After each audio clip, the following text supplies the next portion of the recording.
Hey guys, I'm back again with another Diwali recipe, and this one is for an almond milk sweet rice or an almond milk pudding. So my dairy-free friends, this one is especially for you all.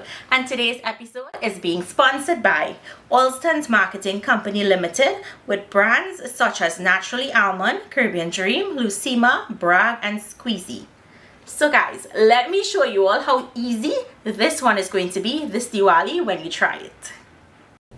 To start this recipe, we're going to start in a big pot with all of our ingredients. We're going to add in our washed white rice, 1 bay leaf or ciliment leaf.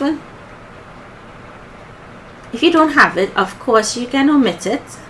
2 tablespoons of dairy-free butter, 1 packet of Caribbean Dreams instant ginger powder, nutmeg, and I love using freshly grated nutmeg, 1 cinnamon stick,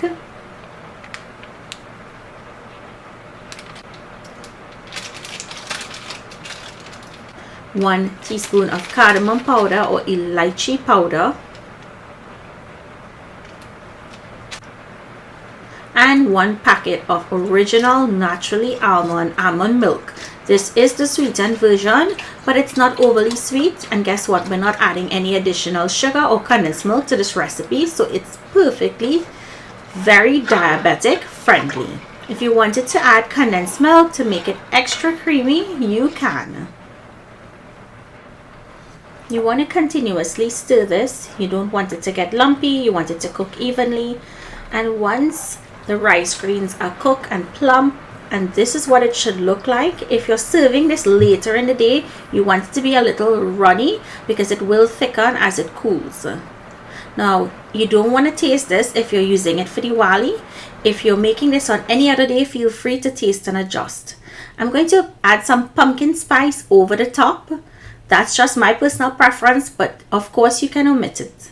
So I hope you guys enjoyed today's recipe. Be sure to find all your products that I used today at your leading supermarkets in Trinidad. Thank you so much for joining me. I'll see you in my next video. Bye everyone.